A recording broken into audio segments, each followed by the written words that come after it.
Parce que Marshall, il a cherché ensuite, parce qu'il a pu le goûter lui-même, il a cherché à mettre une structure déjà pour lui, pour pouvoir être avec les autres. Il ne s'est pas dit, ok, je vais créer la CNV. Il n'a pas créé la CNV, il a cherché comment pouvoir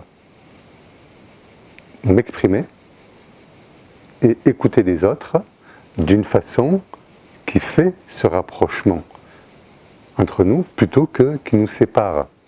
Sa volonté, elle était là. Elle n'était pas, je vais être formateur, je vais créer un centre de formation, CNV. Non, CNV, ça n'existait même pas. Il n'appelait pas du tout CNV. Il n'appelait pas même au départ. Il cherchait comment être avec moi et avec les autres d'une façon qui nous relie plutôt qui nous sépare. Et pour pouvoir vivre en société. Couple, famille, amis, travail, etc. Son projet était là. Et comment développer des sociétés qui soient pleinement en paix, pleinement créatives, pleinement constructives pour tous les êtres vivants. Donc Marshall, en tant qu'être humain, cherchait comment développer des façons qui permettent à tous les individus, où qu'ils soient, de se relier à eux et aux autres d'une façon qui rapproche. Donc Marshall, il avait un projet de réalisation sociale. On dit aujourd'hui de transformation sociale. Moi, je dirais plutôt de réalisation, dans le sens comment, parce que nous sommes dans ce mouvement de réalisation, comment dynamiser ce processus de réalisation de l'humanité. Il était profondément ancré dans ce projet-là, pour que dans divers milieux, il est intervenu dans divers milieux pour notamment tester sa façon d'être et ce processus qui était en devenir, en construction, qu'on appelle aujourd'hui CNV. À l'époque, c'était aux États-Unis les gangs, hein. Il y avait une multitude de gangs. Moi, celui que j'ai retenu, c'était les Black Panthers, notamment. Il y en avait plein d'autres aux États-Unis. Toutes ces ethnies qui se disaient donc différentes parce que de couleurs, de langue, d'aspect, de culture, de religions différentes, et qui se battaient pour défendre leur culture, mais qui se battaient à coups de revolver, à coups d'armes blanches, à coups de tout ce qu'ils pouvaient, donc s'entretuer. Donc aux États-Unis, hein, les informations, même en France, hein, on parlait de toutes ces tueries qui avaient lieu aux États-Unis avec tous ces gangs. Et donc Marshall était impliqué, et donc elle se demandait mais comment ça se fait que les êtres humains, pour défendre quelque chose qui était précieux pour eux, se retrouvaient à s'entretuer avec d'autres, et même entre eux aussi, quoi. Donc il s'est approché de ces gangs pour pouvoir découvrir au fond c'était quoi leur motivation, quoi. Et il se rendait compte que leur motivation au fond, c'était pas de tuer l'autre, c'était juste qu'il y ait du respect.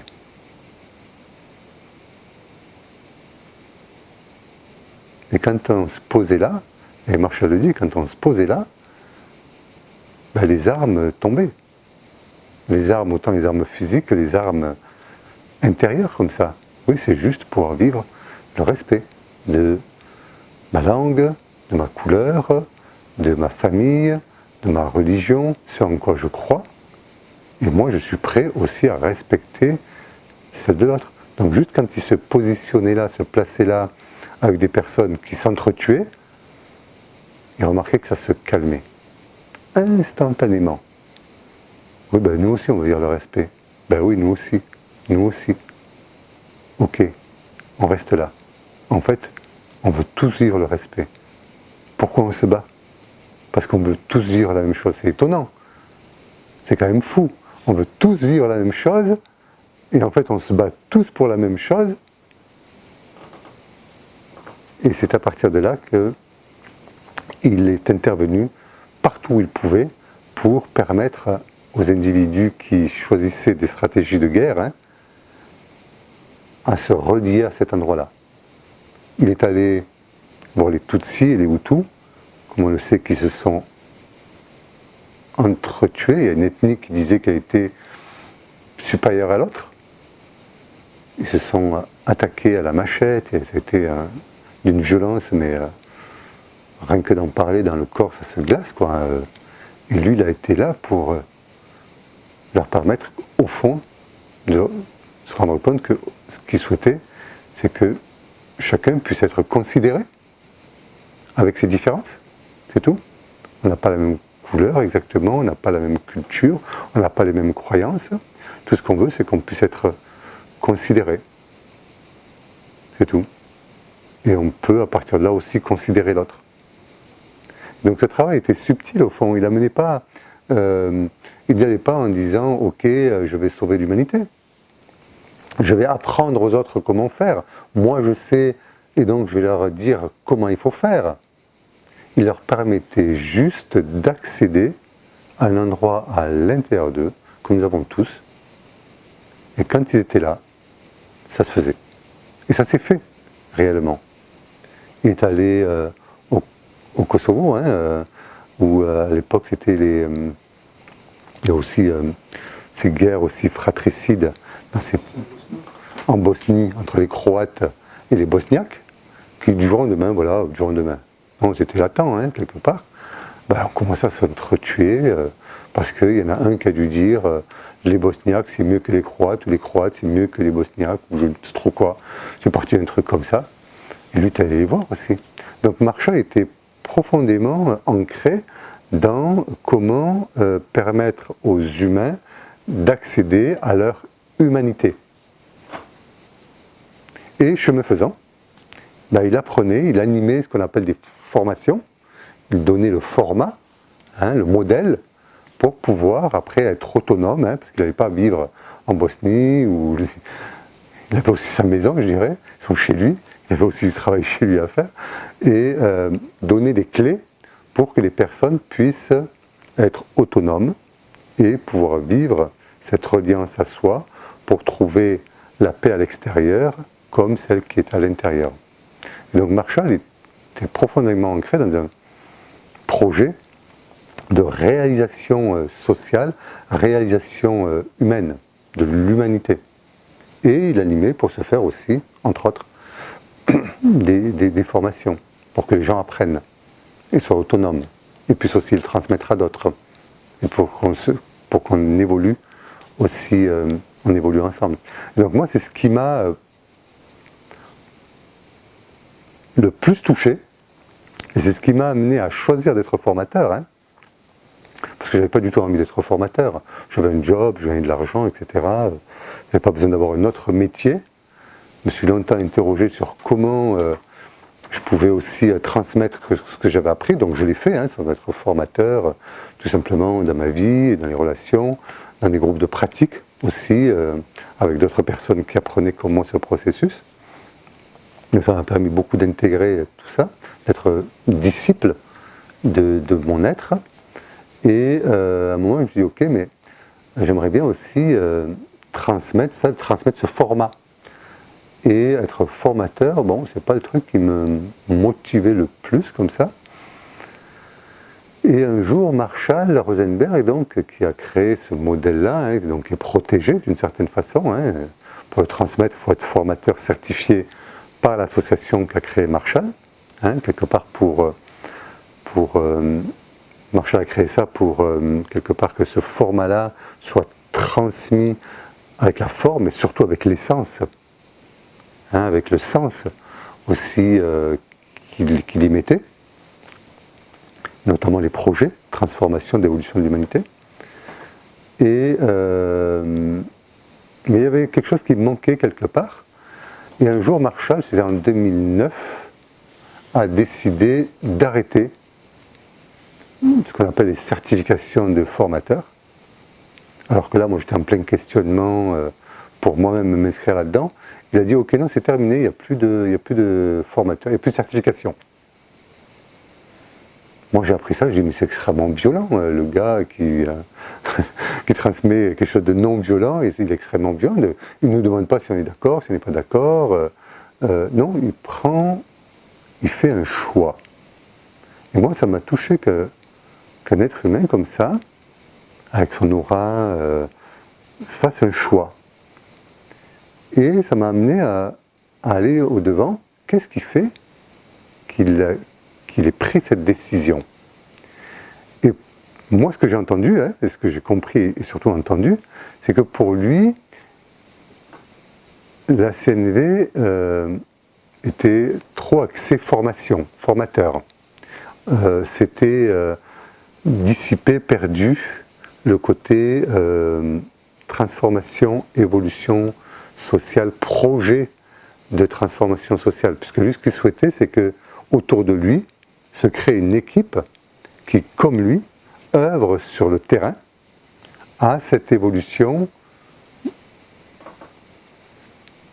sociale, cette évolution humaine. Et il se rendait compte que ça s'était un petit peu perdu avec le temps. Et pour lui, c'était quelque chose de fondamental. Sinon, il aurait créé une école de formation à CNV, telle qu'il y a d'autres écoles autour d'autres structures, d'autres modèles, avec des diplômes, etc., des étapes, etc. Et puis on ressort avec ça. Non, pour lui, c'était avoir des hommes, des femmes qui s'investissent concrètement sur le terrain. Et ça m'a motivé. Ça m'a motivé. Ok, moi, c'est ce qui m'intéresse. Animer des formations, ok. Deuxième étape. Première chose, comment moi, dans cette société, dans ce monde, j'utilise ma vie, je mets au service ma vie de quelque chose qui est important pour moi, concrètement. Alors, aller sur les conflits, les guerres, j'étais encore petit, je ne me le sentais pas trop, mais comment je peux aller au-devant de la société, non pas attendre qu'ils viennent vers moi, mais aller au-devant et aller sur le terrain. Et là, une personne m'a dit, ok, j'ai une association au Sénégal, j'interviens dans les prisons. J'ai dit, ok, moi j'ai envie de venir aussi dans les prisons, j'ai envie d'aller voir. J'ai dit, ok, ils ont besoin de cuisine parce qu'ils ont du mal à cuisiner, etc. J'ai dit, ok, on pourra construire la cuisine ensemble. Mais on n'a pas construit la cuisine. On a construit la relation, on a construit les gens. Je suis resté 2 mois là-bas, ça a été un épisode extraordinaire pour moi de vivre concrètement et de transmettre et de partager, de donner à voir qu'il existe une autre façon pour vivre la paix que celle que de faire la guerre. Il existe une autre façon que d'être riche, que de s'évertuer à capitaliser, à garder, à à exploiter. Il y a d'autres façons d'être riche. Et que ce soit une richesse financière, une richesse matérielle ou une richesse humaine, il y a d'autres façons d'y accéder que celle de se battre, que celle de contraindre, que celle d'exploiter ou d'autres. Et moi, c'est ce qui m'a mis en route pour être formateur, être auprès de Marshall. Et donc, c'est ce qui me motive depuis 21 ans, quand bien même Marshall est passé dans un autre espace-temps, etc., puisqu'il est décédé il y a quelques années, je continue à être motivé par cet élan de contribuer concrètement. Donc moi je suis curieux de voir comment on continue à intervenir dans les prisons, comment on continue à intervenir dans les écoles, comment on construit, comment on crée des écoles dites alternatives. Parce qu'intervenir dans les écoles, chouette. Moi je serais intéressé de comment on peut créer des écoles où on va permettre aux plus jeunes, qu'on appelle les enfants, qui sont plus proches, plus facilement proches de leur être, et qui puissent se développer de façon plus proche de leur être tout au long de leur vie. Donc créer carrément des écoles. Comment on va pouvoir créer ce que nous appelons des hôpitaux, des centres de soins, où on fasse du soin, différent de faire de la guérison, même si c'est important aussi, hein, mais aussi faire du soin, permettre aux personnes d'accéder à leur capacité aussi de se soigner, de faire attention à comment je vis, comment je mange, etc. Donc comment on crée véritablement des structures, une société où on est des hôpitaux, des écoles, ce qu'on appelle des prisons, des espaces ou des maisons d'arrêt, où ça va être un temps de pause, parce que là, tu as pris un chemin, tu vois, qui est en train de te mettre en danger, donc on te propose une pause là, un arrêt, différent de on t'enferme, et on te contraint pendant 10 ans à rester à l'ombre, on va te permettre d'avoir un espace où on va voir avec toi. Ok, qu'est-ce qui t'a amené à vivre, à choisir des stratégies d'attaque, de vol, de maltraitance, je ne sais quoi, et découvrir qu'au fond, derrière ça, ça part naturellement d'un élan d'être soi, de pouvoir trouver sa place, de pouvoir exister, etc., qui se manifeste malheureusement de façon tragique de cette façon-là, et donc de permettre à des personnes en maison d'arrêt d'avoir un temps de pause pour découvrir qu'au fond, elles ont envie de vivre de la paix, elles ont envie de vivre de l'attention, de la considération, dès lors qu'elles ont accès à cette ressource. C'est pas tant de moyens dont on a besoin, c'est plus de pouvoir accéder à ces ressources. Et ça coûtera beaucoup moins cher à la société, en temps, en argent, en matériel, si on permet à tous les êtres humains d'accéder à cette ressource, où qu'il soit. Donc de créer des espaces tels que les formations, mais surtout des espaces scolaires,